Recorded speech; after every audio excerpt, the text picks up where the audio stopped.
It's just after 4:30 Central African time, and right around the world, a very warm welcome to this special webinar.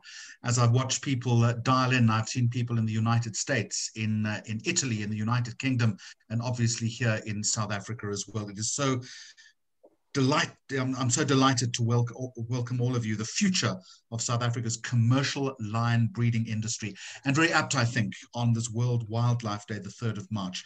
My name is Jeremy Maggs. When I'm not doing this, I'm a professional news presenter on South African television. I'll be your moderator for the next hour or so. I want to start off with two very quick housekeeping rules before I set the context and also introduce our august panel to you. First of all, and a lot of this is foreign to me because I very much live in the analog world still. First of all, we are going to open this for comments a little bit later. You need to set your chat box settings to all attendees, because our IT people tell me if you don't do that, you'll essentially be talking either to yourself or just to one person. So that's not good. Around about 1:15, ladies and gentlemen, we will open this up for questioning, and in the Q&A box, please. Let me give you the context if I can. And it's, I approach this a great deal of concern and a great deal of interest, but with very little speciality at all. But the South African commercial captive lion breeding industry, I don't think I need to tell you, has grown exponentially. It has grown substantially over the past couple of decades. Let me give you some official figures. We have something in the region of 400 facilities holding nearly 8,000 lions for commercial purposes. What do I mean by that? Well, tourist interaction, canned or captive hunting, live export, and of course, the lion bone trade. But many people, as you will hear in this webinar, think that the industry is much bigger than that. It's never really been fully audited. I can also tell you that there was a high-level panel that was instigated by South Africa's environmental minister, and this was to review policy, legislation, and practice relating to the management, breeding, hunting, trade, and handling of, among other things, lions. They've made their recommendations to the minister. If I'm not mistaken, that was just before Christmas last year. and we are now awaiting the minister's decision on those recommendations. That's the context, very, very quickly. Now let me introduce you to our panel in no particular order. Keira Powers, Director on the board of the Southern African Tourism Services Association. Keira, welcome, and it's very nice to have you. Also, Dr. Paul Funston, Director of the Panthera Line Program, an internationally recognized large carnivore biologist. Paul, it's good to see you, and a very warm welcome. I'm also going to welcome Professor Werner Scholtz, recently been appointed as the head of school and professor of global environmental law at the University of Southampton. It is really nice to have you with us, Werner, and a very warm welcome. Lord Michael Ashcroft is with us. He is the author of the book Unfair Game, an expose of South Africa's captive bred lion industry, and he is hoping that South Africa is going to take the brave decision to halt lion farming once and for all. We have two other guests with us today. Mikler is the lead character director of Wildlines, currently enrolled at Stellenbosch University, part-time student for a master's in sustainable development, and also Dr. Louise, campaign manager and director of Wildlines. So to all of you, a very warm welcome. I'm so glad to make some of your acquaintance, and to those that I know, it's good to see you all again. So Ian, I'm going to wade straight in, because I always say when I do this kind of thing, I'm a broadcaster. We have two things. One is we have very big egos. The second thing is we love the sound of our own voices. This is not about me. This is about you and the rest of the panel. So first of all, let me ask you to give us the context, if you can. My understanding is that you have been researching this industry at great length, in some detail, since the late 1990s. What can you tell us about growth and the nature of those industries in the past 20 years? What's the position right now here? Yeah, thank you, Jeremy, and thank you to everyone who's tuned in to join us here today. So, yep, I started out in the mid-90s investigating these industries, and it came about when I was living and working up in the Okavango Delta in Botswana, and as a journalist, I was researching the sustainability of hunting wildlines in free-roaming populations in protected areas. And I got a tip-off from a charter pilot who said, listen, they don't always get these lions on these hunts. Head south and you're going to be shocked what you find. And so I did. And I stepped onto the first facility in Hoedspruit and then in Free State in about 97, 98. So that was the beginning of my, almost 25 years investigating these industries. And back then, these industries the industry was literally a few farmers, a few businessmen operating on their own in an uncoordinated manner. And the focus was on the can hunting. There was a little bit of breeding going on, a little bit of trading, but the focus was the can hunting. And it's grown, Jeremy, significantly over the last 20 plus years into now what can only be called an organized industry that's churning out lions and other predators on an industrial scale. It's nothing other than a very brutal cycle of violence that these predators have to endure. And when I started out, maybe 600 to 800 lions and other predators. And as you said in your introduction, there's never been a clear audit, and I think there never will be, because it's an industry that lacks any transparency. And I think the participants understand the murkiness of what they're involved in, and that's a primary reason.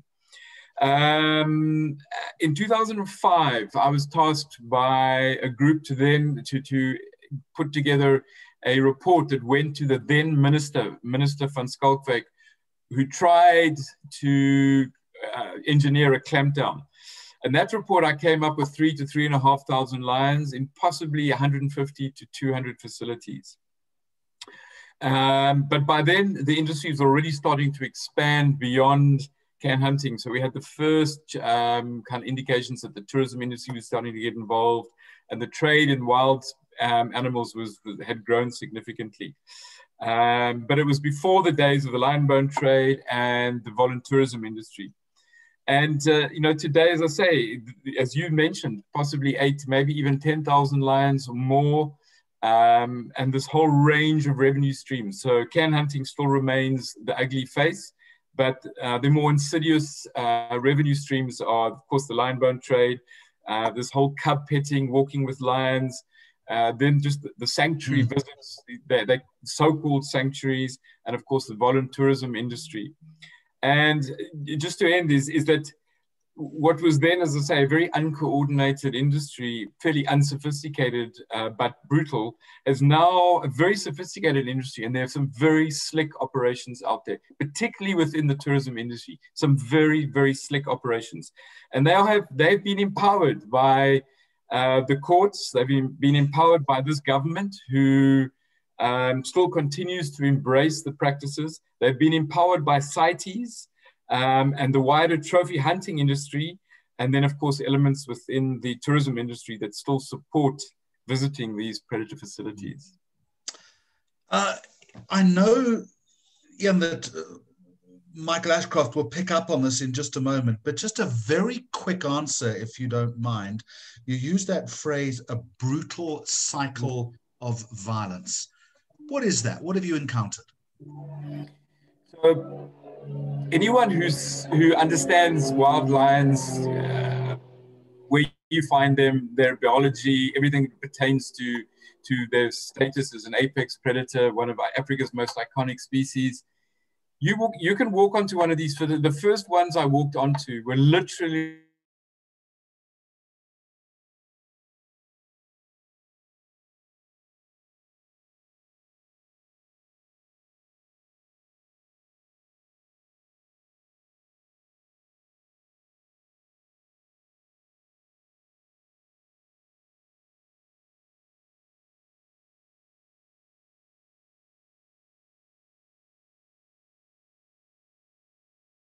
and you come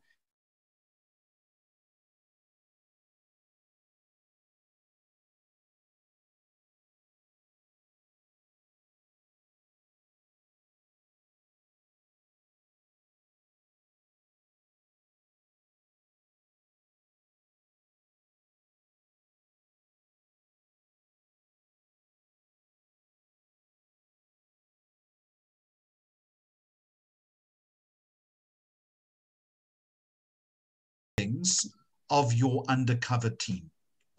Well, first of all, undercover operations carry many risks. And this was a US $1 million exercise in which I used military personnel and ex-special forces to infiltrate the trade and in fact turn one of the farmers into an informant. And of course, they're complicated setup, they're time consuming. And in the case of lion farming, they're also dangerous. This is a trade linked to international crime networks and the billion-dollar black market in wildlife. And whilst the headline for this seminar is the future, there are many people that are listening in who don't know the basics of the start of what this trade is all about. So just very briefly to tell them is first as lion cubs, they're taken from their mothers and used as tourist magnets. Next, when they're older, they entertain tourists on lion walking excursions. Later, they're shot in a canned hunt, a hunt in an enclosed space from which a lion cannot escape. Or they're slaughtered for their bones and stripped for their body parts, which are sold in Asian wildlife markets. And in between, as Ian has highlighted, they might be drugged and beaten to make them behave. They exist on a very limited diet. They carry diseases. They're emotionally damaged. The cruelty and abuse is unimaginable. And some of the things we've seen during these investigations have been very disturbing. And that includes such things as mating lions and tigers in order to speed up bone production in fewer years. And in one case, the use of hunting dogs in the enclosed space to hunt down the tame lion.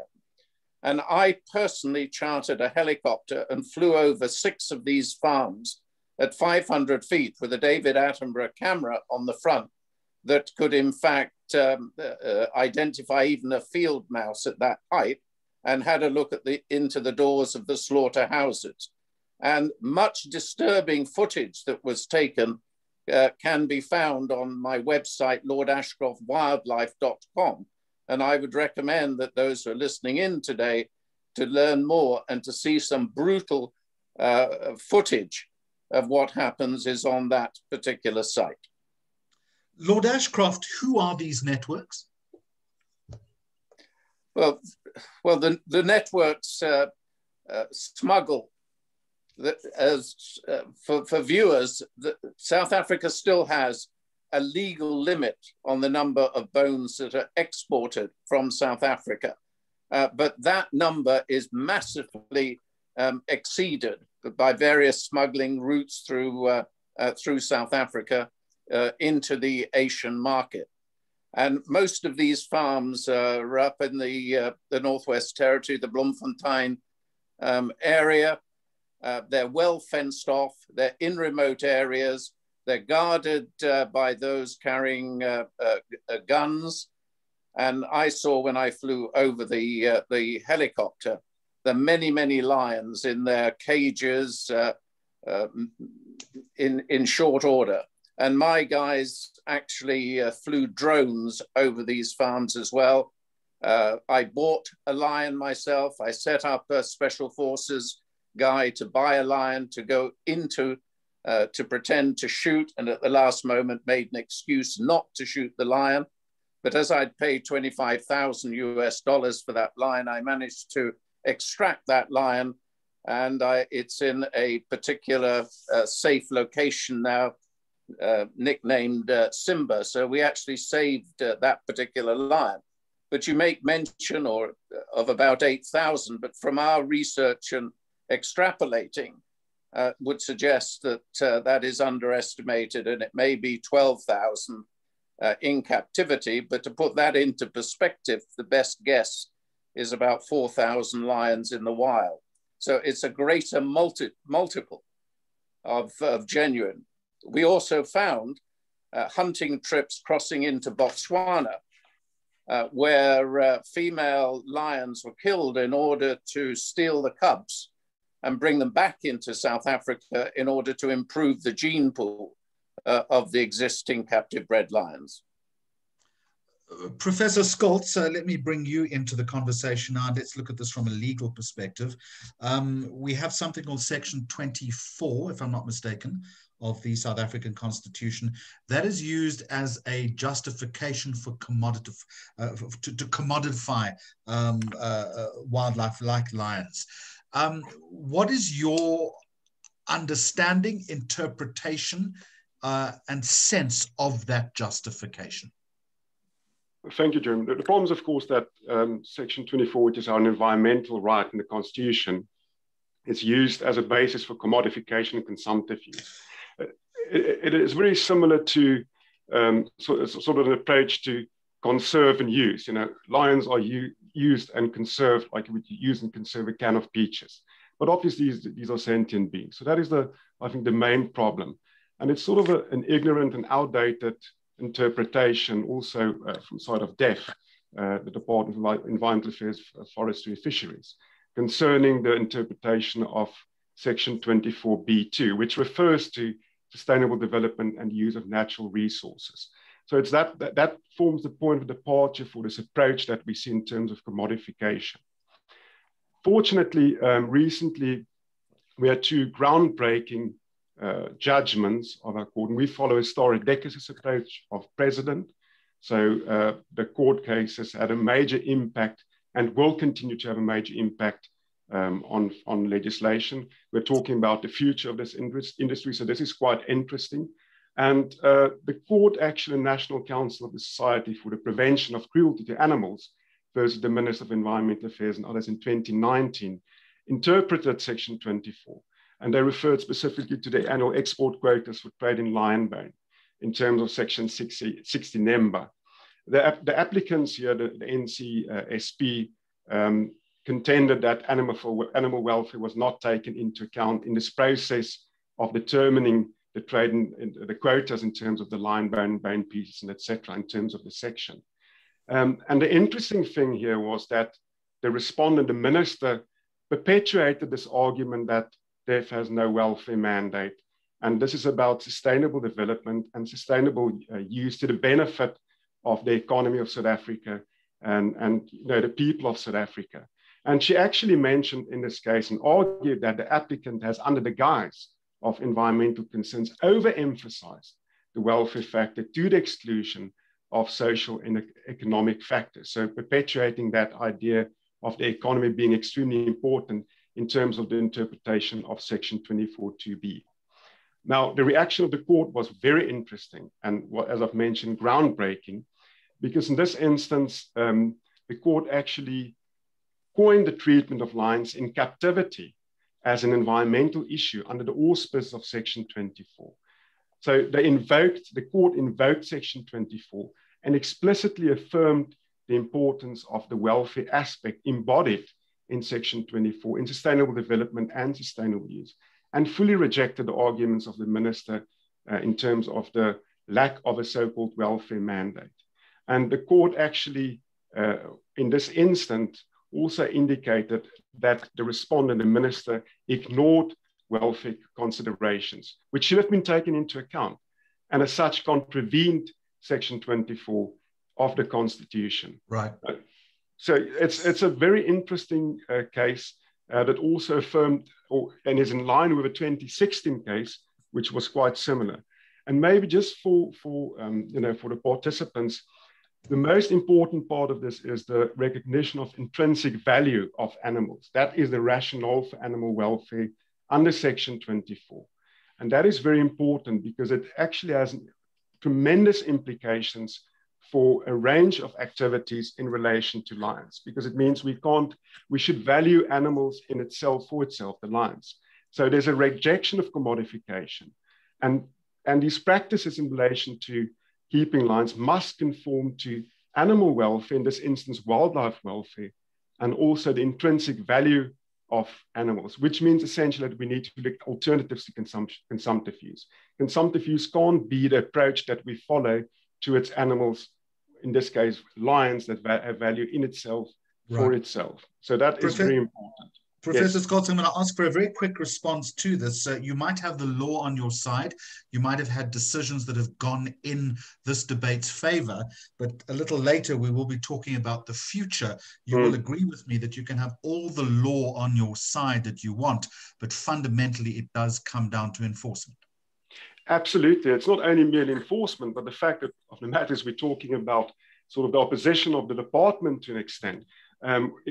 There's a certain trend that we've seen over a number of years that the department has constantly sort of attempted to reject their welfare mandate. It was only recently in the two decisions that I've referred to that there was a change here. We should not forget that there was also a decision in 2010 in the appeals court, the Predator Breeders Association case, that essentially also to an extent affirmed this approach of the Department of Environmental Affairs. So this is a very groundbreaking decision, and it is law now in South Africa.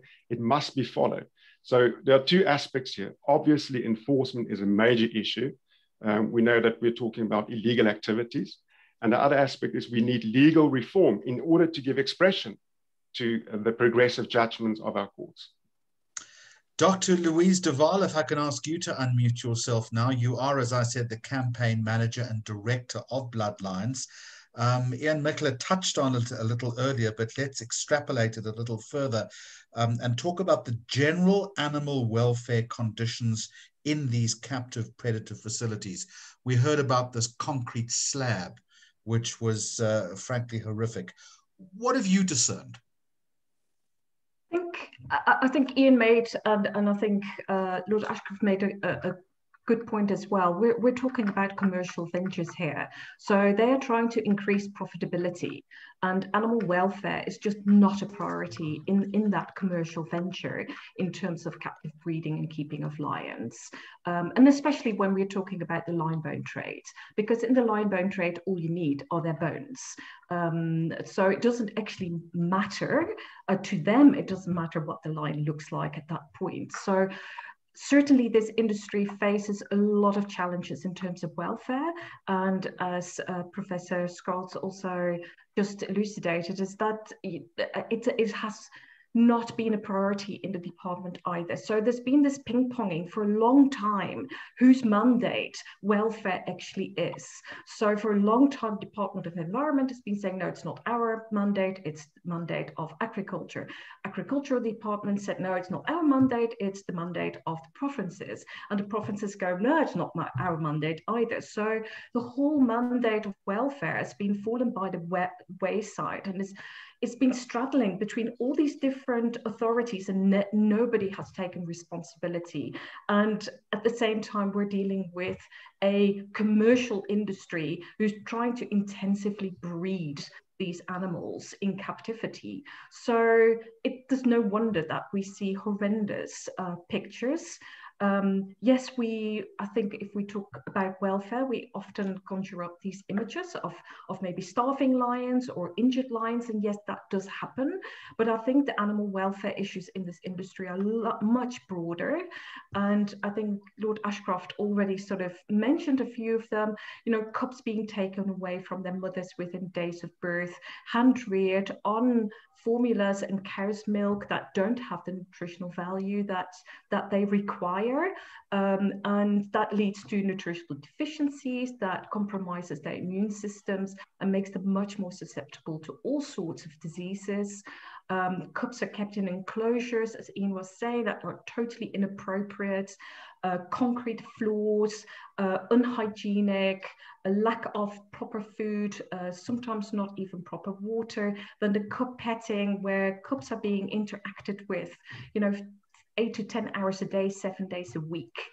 We're talking cubs sometimes of like 5 weeks old. Those little animals should be, like in the wild, they should be sleeping a lot of the time, playing, interacting with their own kind, being taught by the elders. And one of the things that always strikes me when I go into any of these facilities is that you never see a social pride structure. And Paul can tell us a lot more about that, where you get all the different age groups and the different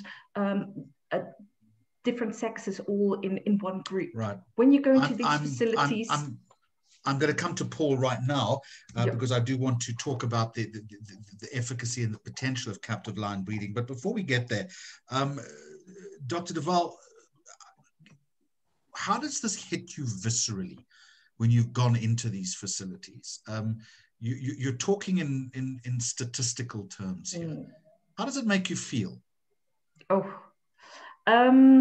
Yeah, I think why I talk in statistics and trying to be clinical about it is that is how I keep myself on the straight and narrow, because from an emotional point of view, it hits me in the gut. When you see those animals abused purely for commercial purposes, and that just the conditions they're being held in, and we're talking about an iconic species, an iconic species for the whole of Africa, and that species is just commodified, abused, exploited. And if you ask me how that makes me feel, very angry, and it feels like I've been hit in the gut by a double-decker. Yeah, maybe we need to become a little bit more angry and a little bit more emotional, but we don't need to go there. Let me go to Dr. Paul Funston. Captive breeding of lions, Paul. Is there an argument to be made that could benefit conservation, given the numbers of lions, the numbers of free roaming lions that we have on this continent? Jeremy, I mean, it's a possibility that people might conjure up trying to justify, their sort of enterprises. The reality is that, out in the wild in Africa, lions are in a lot of trouble. People are talking about an estimate of 20,000 wild lions. And even when you interrogate that list of some, where you basically summed up estimates from different areas, several of those areas in that 20,000 are big protected areas that have hardly ever been surveyed for lions, or only a small proportion of the protected areas being surveyed. So unfortunately, when we go and survey these big ones, these big chunks of land that are still in that tally of 20,000, we often find that the lions that are predicted to be there aren't there. So what's happening? I mean, we're having the wildlines edging down ever more steeply, probably well below 20,000 by now. And how many captive lions in South Africa? You know, at the peak, South Africa was exporting 1,600 odd legal lion carcasses per year. Now, I'm a biologist. The first question I ask is, well, how many lions do you need in captivity to generate 1,600 carcasses on an annual basis? And let me tell you, it's not 8,000 lions. It's a lot more lions to harvest that amount of lions. So just intuitively, I don't need someone to go and count them all up. I could just tell you from that amount of export, and that's just the legal stuff, you know, and there are lots and lots of reports of illegal exportation. But back to your specific question, is there any role for these lions in the wild? And unfortunately, the answer is sort of categorically not, for a lot of reasons. One of which is that wild lion populations are not generally bolstered by augmenting animals from elsewhere into the population. We've actually got to address the challenges that those particular populations face themselves, you know, if we're going to get those populations to recover. And all around Africa, the sort of leading conservation NGOs, leading donors, that we've very much got a united vision for the lion in Africa, and that's to see the lion recover to, maybe not to former levels, but certainly to far larger sorts of populations. And those lions are not going to come from the captive industry. These animals are genetically depauperate, you know, they are, if you look at these lions, often you see these lions in captivity, they just don't even look like wild lions anymore. They're often small, inbred, neurologically, their development is atrocious. So often they can't even walk properly. They just lie there as pathetic, you know, animals. And we speak about anger and passion.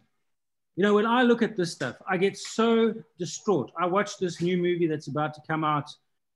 It's called Lions, Bones and Bullets the other day.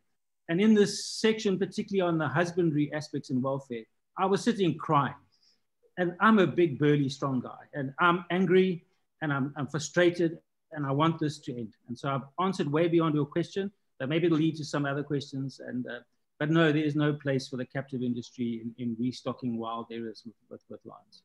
I think that your forthright and blunt answer is welcomed.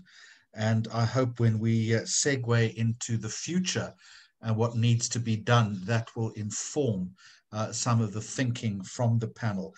Keira Powers, welcome to you. You're the co-author of a guide and tool to evaluating captive wildlife attractions and activities. I want to ask you this question. Within the economic value chain of commercial lion breeding, is there a tourism aspect here, however heinous it might sound to some people? What's it worth, for instance? How popular is it? What's the penetration here? Yes, yes, and yes. Jeremy, yes, tourism, to go back to the first part of your question, tourism has extended the monetary value period of a captive bred lion's life. So instead of before, when lions were only valuable in maturity as a trophy prospect in the hunting trade, the tourism industry extended that value into, well, from birth. So by the growth of this cub petting attraction, we made lions an asset much earlier on in their lives. So they became these revenue generating assets as cubs. And that shelf life was then extended through the advent of the Walking with Lions product in tourism facilities, and then somewhat more by the advent of voluntourism to now look after all these lions that were in captivity. That was a result of the previous models of generating income from their existence. So tourism has a lot to answer for in what we are seeing now. And none of this has anything to do with benefiting lions. Of course, it's just really a benefit to the economic model of the owners. So if you ask me, like, is there any value to the lions out of using them in tourist facilities? I would say no. There is obviously the argument that it educates or benefits conservation through raising awareness. But that's a very oblique angle. And it obviously is arguable. So listening to what everyone else has said, the only way someone could further justify that it somehow is okay for lions to be in captivity and be available to tourists is that the welfare of lions in those facilities is markedly different to what you will find in the bone factories that are breeding lions just for sale of their parts, because the lions that you show to the public and the lions that the tourists are going to come and see must look good, and they must look happy, and they must look like they want to be cuddled, and they must look like they love being cuddled. So the lions that the tourists see are always going to be in great shape. They're going to be well fed and practically glossy. So it's to the best of your knowledge. Yeah, so it's hard for a tourist to tell that or to not accept the marketing spiel and everything that these lions are okay in captivity, or that they need to be looked after because they are in a sanctuary or so on. Because what they see looks okay. Tourists are not invited into the farms. So it acts as a smokescreen for what's happening outside of the tourist view. So lions can be bred, can still be fed into the canned lion industry from a tourist facility. And so tourism can still play a role. It is a link in that chain, but the tourists themselves don't necessarily feel bad because what they are seeing doesn't look so bad. So we live in an environment certainly on this continent, where the tourism industry has been decimated. You're well aware of that. When you come to the developing economy argument, often it comes down to survival versus welfare. How do you deal with that very tricky argument? People say, well, in order to survive, in order for communities to survive, in order for my staff to survive, I need this. Is there any balance at all? Yes, well, we believe so. SATSA embarked on a year-long study to look into the value of, or the role of, and the ethicalness of the captive wildlife sort of tourist attraction industry. And in that, we came across obviously so many arguments that justified the existence of these places on the basis of employment, of job opportunities, of sustainable use, and so on.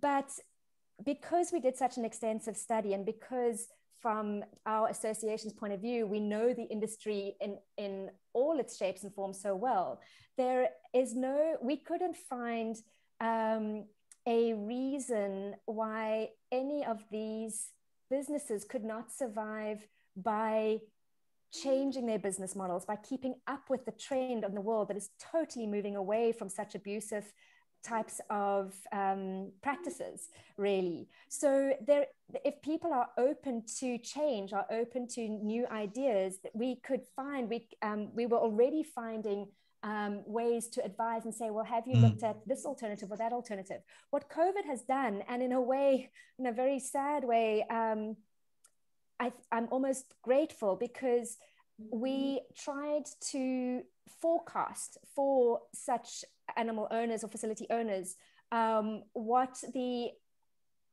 future is, what future they are building for themselves. They are backing themselves into a corner by breeding and breeding and breeding and owning and having to feed and pay for so many animals. It's a self-fulfilling prophecy. You need so many tourists to come and bring you so much money to keep these animals alive. And if anything happens to that chain, the animals end up dying. And now that chain has been broken. The tourists have stopped. COVID has stopped the tourists. The animals sit there. It's like you end up, musical chairs, you like sitting on, all of these animals in your care, and you have no revenue to pay for them. They are dying.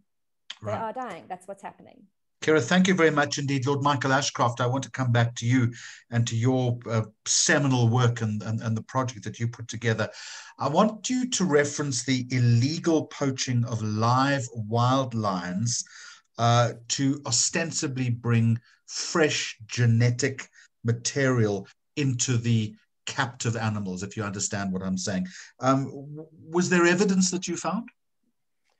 Yes, there was. In terms of the undercover operation, one of my operatives accompanied one of the lion traders into Botswana to go and find a wild lioness and her cubs. Before the actual act was committed, my operative obviously withdrew from it. But the purpose of the trip there was to find the cubs which were in the wild in order, as I mentioned earlier on, to bring them back into South Africa to improve the gene pool. So the byproduct of that is that you're reducing the wild lion population by the usage of those cubs back in South Africa. And these were regular smuggling routes between Botswana and South Africa. I'm going to make the assumption that all 130 odd people that have dialed into this important discussion today in one way or another have a vested interest, that they are concerned about it, and that they have a broad understanding of how bad the problem is. And I think that all of you in your own very eloquent way have outlined the horror of what the problem is. Now, I want to turn our attention to where this is all heading. How do we change the dynamic? Or, and I'm going to come back to you, Ian Mikler, is it so entrenched and so sophisticated, and I'm looking at my notes, I think you used the word sleek. Someone used the word sleek when it came to the operations, that it's virtually impossible to change. So, Ian, how can we improve things?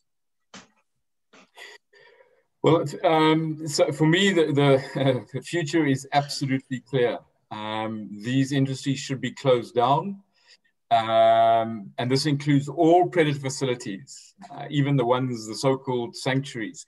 And if you look at the number of wildlines we have, and you look at the number of sanctuaries, those numbers are also completely disproportionate. For a country that only has 2,500 to 2,800, 3,000 lions, and we have this number of sanctuaries. Here where I live, we've got 3 predator sanctuaries. For heaven's sake, there's no wild lions for 500 kilometers. So I'd like to see the entire industry closed down, unless it's for legitimate conservation purposes. And if it's for legitimate conservation purposes, then I want the likes of Dr. Paul Funston, Panthera, the government scientists, recruit sandparks, to be telling us that we need to be breeding for conservation. So for me, Jeremy, the motivation is very simple. We've heard there's no conservation value whatsoever. Keira, not even obliquely, there's no educational value to these facilities. In fact, all kids are being taught is that it's okay to introduce these predators into a cycle of violence. You don't treat any child about good eating behavior by taking them to a fast food outlet. You certainly teach no child about biology, ecology, and conservation of lions by taking them to a concrete facility. So no educational value. This is entertainment. It's not education. Thirdly, these industries do significant damage to brand South Africa. So they are unethical offerings, they are irresponsible offerings, and they're certainly not authentic wildlife experiences. And that's whether you come in to hunt or to see wild lions. And of course, we have the significant welfare concerns with the animals. So it ticks none of those boxes. In addition, the revenue streams are only providing fractions to the wider South African economy, and they're also providing a very small percentage to the wider tourism industry. And it could very well be argued, and it has been by some economists, Dr. Ross Harvey in particular, that in fact these industries may well be destroying jobs, not creating jobs, destroying jobs through the voluntourism industry. And Jeremy, when we did Bloodlines, the research for Bloodlines, I saw 25 to 30 volunteers on some of these facilities. They were each paying $1,500 to $2,000 into the operators' pockets. So those people are taking away jobs, plus the operator is benefiting. So there is no job creation as far as I'm concerned. And the facilities that are that are earning significant financial benefits, those are going to a few operators, a handful. And these are certainly not the obvious candidates to drive empowerment or community upliftment. I can tell you that now, if the government and the minister and whoever their consultants are pushing that argument, I promise you, this is the worst sector in terms of their credentials to be driving empowerment and upliftment of any form. Okay, so for me, the motivation is very simple. Close the whole lot down. Actioning it is a lot more problematic.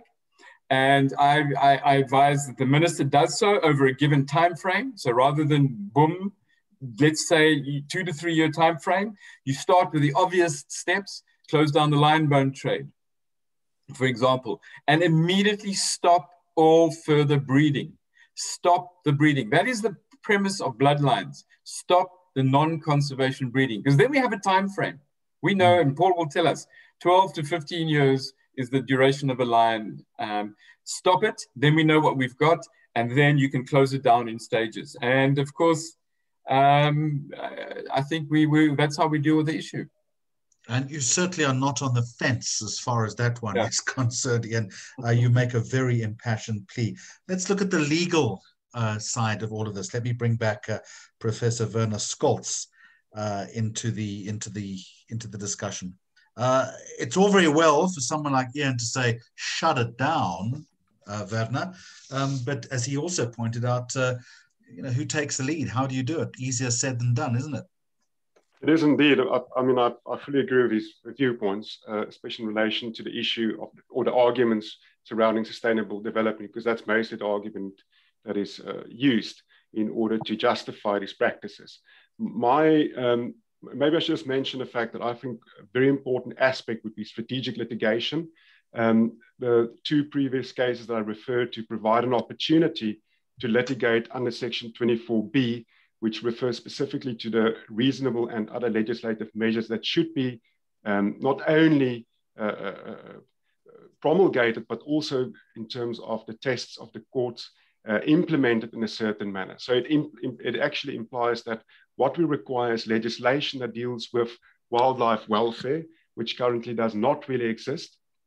So strategic litigation in order to force government to promulgate legislation that deals with these issues and give effect to the expressions of welfare as found by the court. So that is a very... You've already told us, Werner, that the will at this point doesn't really exist, does it? It does not exist, and that's why we need to use litigation in order to essentially force the authorities to give effect to these groundbreaking There's also got to be an appetite for that litigation, though. There needs to be an appetite for litigation, but I'm aware of, and I don't want to refer to specific instances, but I'm aware of non-governmental organizations that are discussing this, for instance. So it's not something that is impossible, but I do think it's very important to use litigation. I'm very much concerned about the political will and commitment and vested interests of certain actors in this industry. Essentially, the problem here is, of course, the major issue here is consumerism. It's just a perpetuation of consumerism, the way in which we behave or interact with the environment. Right. That is essentially the thing. And the fact that we view sustainable development as sort of this justification for consumerism. So we also need to revisit our understanding of sustainable development, and that has already been done by the courts. And maybe I should just also mention the fact that there is an international movement in relation to international welfare. It's not merely an academic trend, but there is movement on the international plane, because what we see, the sparse regulation of wildlife welfare on the domestic plane is also something that is reflected on the international plane.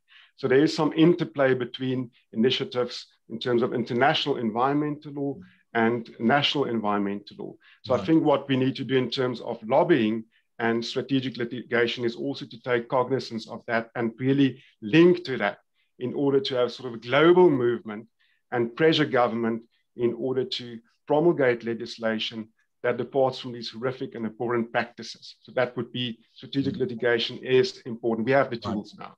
Then I'm going to thank you for that, Lord Michael Ashcroft. I want to come back to you. How do you see the future? Well, it's a tough one. I mean, part of the elephant in the room, which we haven't touched on, is the level of corruption that arises at all ranks, right up to from the local police right the way up to the politicians in terms of protecting the industry. So that's a major hurdle. As far as some people are concerned, which Ian talked about closing down the trade, come to an agreement that yes, it should be closed down. But when the solution is effectively euthanizing the captive bred lions as a sort of a slight withdrawal, isn't there another alternative to such a path? And that has to be overcome. Now, as far as the high-level panel is concerned, we're waiting for that. I've sent her a copy of Unfair Game, and it's clear to me that she holds a key to ending this trade. She could work to regulate it very tightly on one hand, or ban it on the other, or she can stand by it and say nothing, and that choice is hers. And certainly, as Ian points out, South Africa's global reputation is suffering because of the cruelty that was exposed in Unfair Game.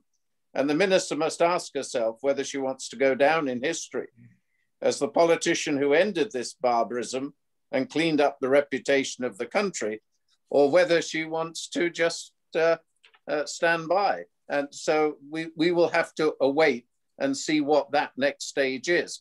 But I think there has to be an international campaign right the way across the world to target South Africa on this particular trade. And I would hope to be able to put the resources behind more international awareness. And what surprised me was how few, after I wrote the book, how few South Africans themselves realized what was going on in South Africa. And there's still a way to go. Ian's been at it for 20 years, and all that has happened is that it's grown.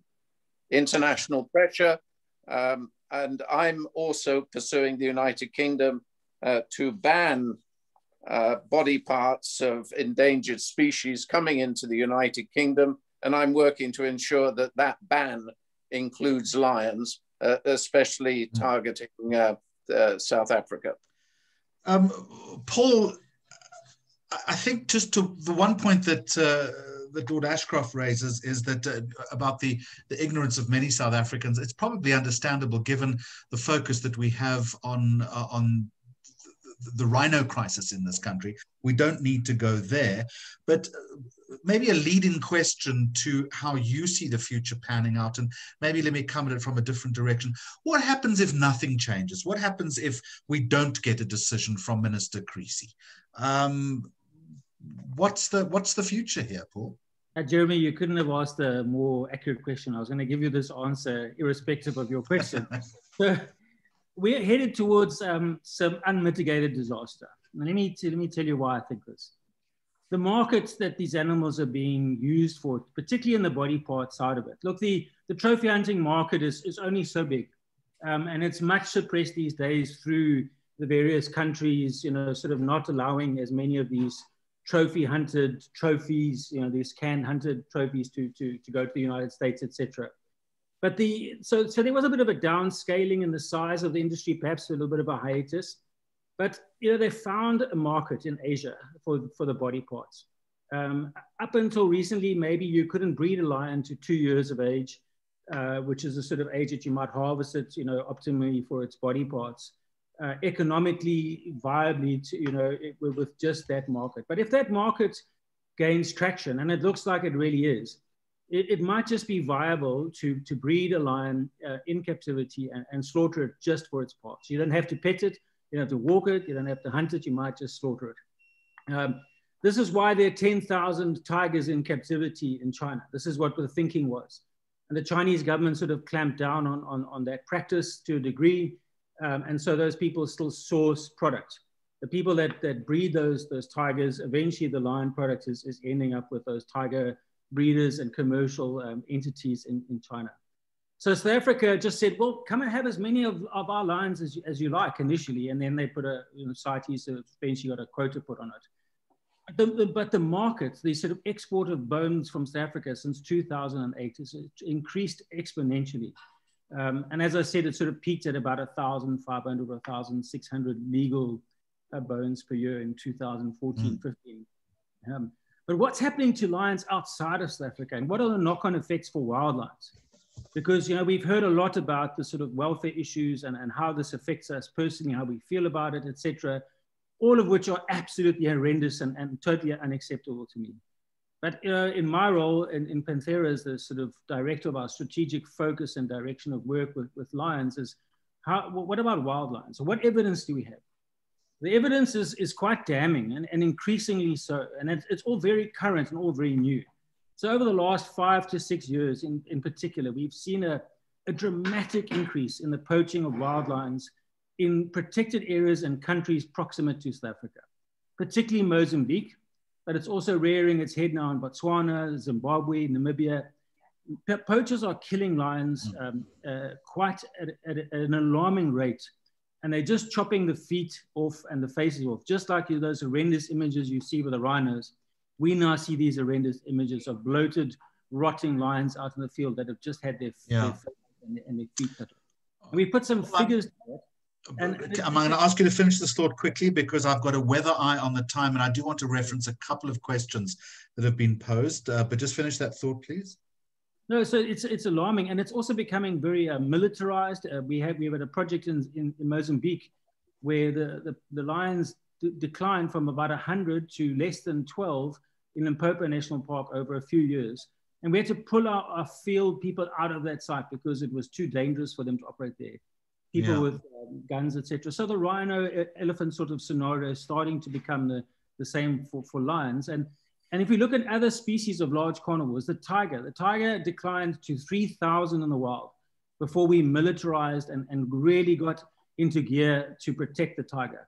How far are we prepared to let the African lion slide before we start realizing that we've got to halt yet another threat that the species face? And before we realize that South Africa is just doing the wildlife in Africa no favors by perpetuating this trade. I fear that we are very close to that precipice. What I'm going to do is I'm going to look at a couple of the questions that we've got from our participants today. Folks, with sessions like this, I'll say it up front, we will never get to answer every single question. I know that we have them on record, and I know that we will try if we possibly can. I'm making a wild promise here, probably get wrapped over the knuckles, but if there's a genuine question here that needs answering, I know that we will reply in writing. We can do that. Kath, I hope we can do that. But if I'm in trouble, tell me later. So let me come to you, Louise. And this is a question from Emma Bailey. And we've referenced it already. Emma says, is it illegal to publicly name all the facilities who are not providing genuine conservation and or canned hunting services that profit from these lions? I mean, it always the phrase name and shame always rolls nicely off the tongue. I would imagine it's more difficult than it seems, though. Yeah. Yeah, it is. I think in many ways it's difficult. Naming and shaming can lead to litigation on the person who actually starts naming and shaming. A tricky one to navigate. But I think also we need to start realizing is that where do you start? Who are you going to name and shame? We identified in around 450 facilities and hunting farms across South Africa. And the vast majority we should be naming and shaming. So where do you start? Which facility do you start with? So I think rather than naming and shaming, Louise, I know this sounds very basic, but I mean, surely the answer to that question is you just start somewhere. I mean, surely your intelligence is about as good as anybody else's, and you've got to have a kind of a ranking of horror, surely.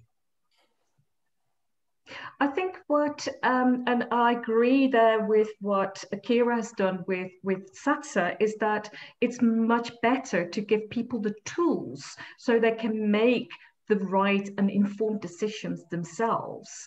Because in the end of the day, I think most of us on this panel, I think we're all on the same page, that we believe the captive breeding and keeping of these predators is actually not acceptable. It doesn't play a proper role in certainly not in our tourism space anymore. So we need to give people the tools that they can make the right decisions. So what is it that you need to look out for? What is it that you need to avoid? And I think it comes back to basics. So when we see cubs and there's breeding, that should be a big red flag to people, because as Paul has been saying, we shouldn't be breeding these animals in captivity. They're not being released into the wilds. If we can interact with wildlife, that should be a big red flag, because it has no conservation, it has no educational value. So I think instead of naming and shaming, which people always like us to do, we try to give people the right tools. And I think the SATSA guidelines that have been developed are very helpful in that respect as well, so people can make informed decisions themselves. Keira, here's a question from Steve Travis that you can take a stab at. The economic value, he says, of ecotourism surely outweighs the income generated via cub petting, walking, canned hunting, etc., etc. Has anyone done a study as to the actual value placed on ecotourism? I'm sensing that might sit in your particular corner. Yes, it does, although I don't have a numerical answer for you. So when we were involved in presenting to the high-level panel that was put together by the minister to canvass everybody's information and statistics and data and that they had to back up their various sides of the argument, we discovered that there really is a bit of a dearth of accurate, current, and comprehensive information, even from the departments, from StatsSA, from tourism bodies. There isn't anyone who really has a finger on this right now. But I'm really glad you asked this question, because it comes to something I wanted to say, where personally and at SATSA, for us, I know this discussion is largely based around lions, but for us, we're looking at the next 50, 100 years and the value of tourism to the country and the continent. And when you look at purchasing influences on people, mostly if you're choosing a soft drink and you're partial to Coke, you've got Pepsi and Coke and maybe Dr. Pepper in America. When you're a tourist and you're choosing somewhere to go, you have the entire planet to choose from. So each country has to really come up with and decide how it wants to sell itself, what it's going to pin its USP on to compete in a very, very competitive market. And South Africa has been and should be competing as a responsible tourism destination, or an eco-tourism destination, the phrase that was used in the question. So to back this up, you really have to clean up the industry and really say, okay, are we going to back ourselves as a responsible tourism destination to attract these tourists? And if so, what practices need to be in place to be a responsible tourism destination? And that is why our guide, I won't go into it, but why it says what it does say, and why the guidelines try and point tourists in that direction. So for us, Africa is going to be the only place in the next little while where you can actually come and enjoy nature in its natural state and its wild state, that is in complete contrast to a world where wilderness and nature is getting scarcer. And the draw card is going to be this natural state. And animals in captivity for human enjoyment is not investing in that USP, and it's not securing us a place for the next 50 years in the tourism market. So it's appealing to the short, thrill-seeking, limited time frame tourists have. And what we really need to be doing is positioning ourselves as the place to go in a world where you've lost options of where to go and see wildlife. And our country should be the place to go to see lions in the wild. That's what we need to build on. I did start this conversation by saying that, and I think you've referenced it, Keira, this high-level panel that that interacted with the Minister of the Environment. We are now awaiting a decision on these recommendations. Joy Summers asks the question, and I'm very happy for any one of the panel to pick this up. What is the latest response from the Minister or the Ministry? What is the panel's suggestion, if there's no reply, I guess, on putting pressure on the Ministry? Have there been one-on-one discussions with the Minister? It's the middle bit that interests me. How can further pressure be applied? Just by show of a hand quickly, Louise, do you want to pick that up? Yeah, I would be very happy. We actually invited the Minister to be part of this panel, which she actually politely declined because of this very reason. There has not been a response. We know that the high-level panel has put their report in just before Christmas. I believe the Minister has been engaging with the high-level panel on that report, and she is still deliberating. And until this has gone through the Parliamentary Portfolio Committee and through Cabinet, she does not want to make any public announcements or statements with this regards. I have on numerous occasions on behalf of Bloodlines actually asked for an engagement with the Minister in one of our campaigns last year that was launched on World Line Day.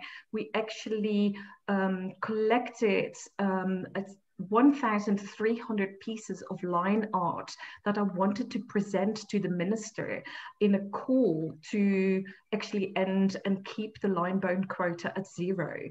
And I'm still waiting for that invitation. Her Chief of Staff had told me that at the beginning of January she would be able to see me, but unfortunately that still hasn't happened. So I think, yes, we do need to continue to put pressure on the Minister. I think even from a perspective that a lot of money has been invested in this high-level panel. They've been deliberating 25, I think, of them for nearly a whole year. And we can't have the Minister kicking the can down the road. All right, I'm going to interrupt you there. It seems to me, Louise, that the next ice age is going to be upon us before we actually get any resolution here. Again, just by a show of hand, does anyone else just want to comment on where the pressure point is now and how to apply it?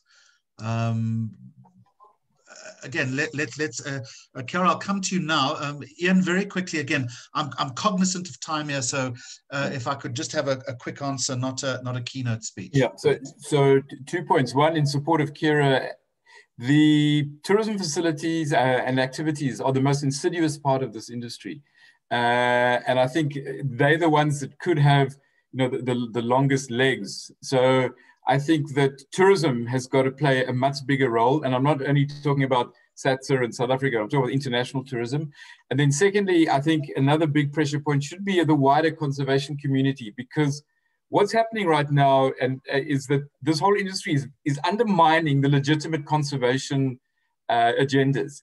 They are they're giving misinformation, they're selling lies. So it undermines that conservation agenda, and it also misdirects funding. There are thousands of kids and people who come to this country wanting to make a contribution. And because of the misinformation and lies, their money is going to the commercial operator instead of to the legitimate conservation agency. So I think we need much more pressure from the legitimate conservation community and from tourism. I would like to pick up right from there, because I'm dovetailing right behind you there, Ian. When you were talking about the future, Jeremy, and asking that question, the points that were raised, the pressure points were raised as litigation and government bans and government acting. And through COVID and other issues, visa things in South Africa, we know as a tourism industry that the government will take the ice age for stuff, big moves like that to be made. Those are big plays and they're not going to happen quickly. But tourism can be immediate, because we were talking about how COVID had cut off the money. You follow the money. If you suffocate the money to these places, they will stop. Well, the tourism places will, not the bone trade places, I'm afraid. But tourists, if we can get the message out through the guideline that we did, but mostly through economic deals, we've already seen that there are a few key European, American, so-called first world big tour operators that send the majority of tourists to South Africa. That's independent of the individuals who book online or whatever. But already those big agencies have got it in their policies that they will not allow an itinerary to include an activity with lions or with captive wildlife. So we start there. We also move obviously into domestic, the big operators here. We've already got pressure on them via SATSA to say you can't carry on selling these because it's bad for brand South Africa, apart from all these other conservation reasons that we've covered already. And then tourism is a very visual and very social media space. People post their pictures and they get shamed on social media if they're cuddling a lion cub or so on. So we've got to keep the pressure on to dry up the bookings from tourists to these places, and they will close because they can't survive without the money, because they're not there for conservation reasons and they're not getting their funding from conservation. So I really think that tourism can play a major role in cutting off the lifeblood to these places by cutting off the purchases. All right, thank you very much indeed. Lord Ashcroft, I'm going to give you the penultimate word here. You've been listening to some views on applying pressure. It's predominantly a South African perspective. Are you in concordance or are you shaking your head in desperation?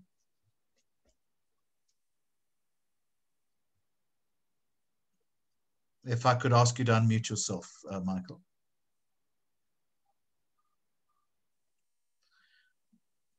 Okay, still muted. This is going to be the word of the year, unmute, I think.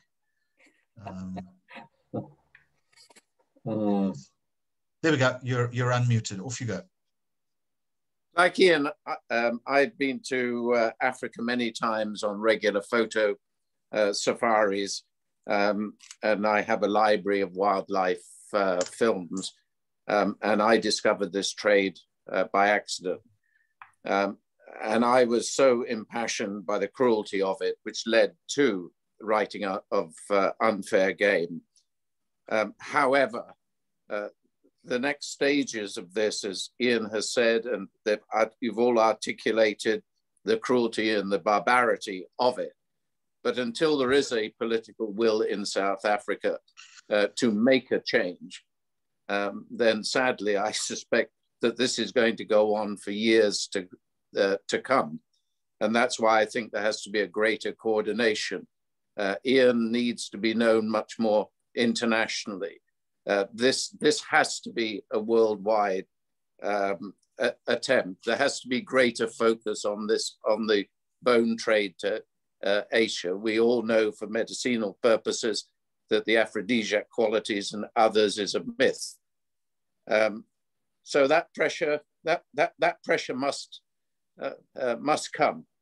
And I would ask people who are listening into this to update themselves on it, to contribute financially to Bloodlines in South Africa for the campaign that is going. You've listened to Paul as a biologist, his passion and understanding, and just the comment about 1,600 carcasses and how many lions must be bred for that. I've had the distinct,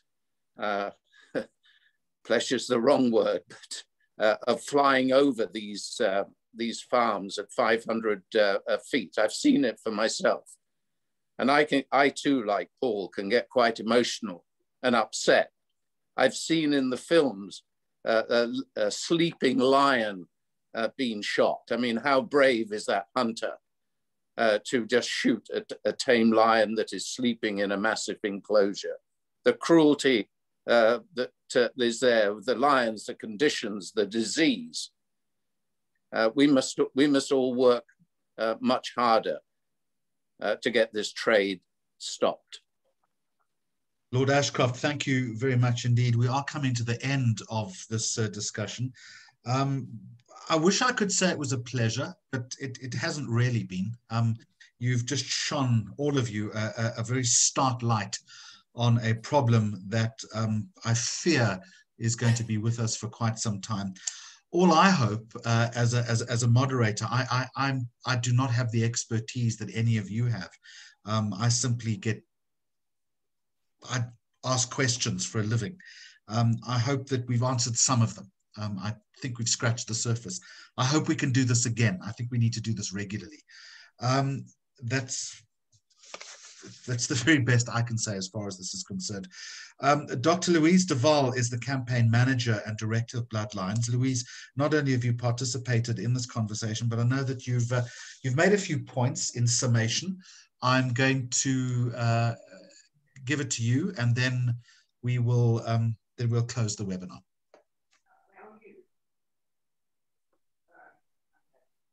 The word was unmute. Thank you very much. And yeah, let me start by thanking you, Jeremy, to give your time, and to all the panel members as well. I think a very interesting, hopefully for all the participants as well, interesting discussion. And as you say, Jeremy, it's yeah, an hour and a half. It's just not long enough to actually start scratching the surface when it comes to this industry. And I think I would just like to actually go back to the high-level panel, because that is really what can actually make a massive change to this industry. And despite the set timeline on the outcome of the high-level panel deliberations, as we were saying, we are still waiting for the minister's decision on the future of South Africa's lion breeding industry. And without a CITES lion-bearing quota for the last now coming up for 3 years, no tourists and no hunting as a result of COVID-19, as Keira was saying, and no decision from the minister on the future of thousands of these captive lions and other big cats. The minister's indecision is actually pushing this industry further underground into illegal territories, and it puts the welfare of all these animals in jeopardy even further. So only this weekend, a man was arrested in Krugersdorp. He was in the possession of 27 lion skeletons without any valid permits, packed and ready for export, and surely not for the legal, because legal bone export doesn't exist at the moment. We've heard from all the specialists, the experts on the panel. Issues associated with the commercial captive breeding in this country are countless and are highly problematic. And I think we need to call on the minister to issue a moratorium on the breeding straight away, and on the export of lions and their derivatives. While an independent third-party audit, because this has never happened, can actually carry out an audit of the industry. A phase-out plan can be put together for this industry, and there's many of the NGO partners that are very happy to be part of developing such a plan and helping, assisting the minister with that. And amendments to existing legislation, as Werner has been talking about, has been implemented to make the commercial captive breeding of lions and other big cats in South Africa actually illegal. And yeah, that is all I would like to add to the end of this discussion, and to thank all the participants for being here, and thank you, Jeremy, again, and all the panelists as well. And wishing look forward to doing this again. I echo your sentiments in thanking everyone for participating in this. If we've changed a few perceptions, if we have moved this debate just a little bit forward, I think that is a good idea. So I will declare the webinar closed, and I thank you all for watching and for participating. Goodbye to you all.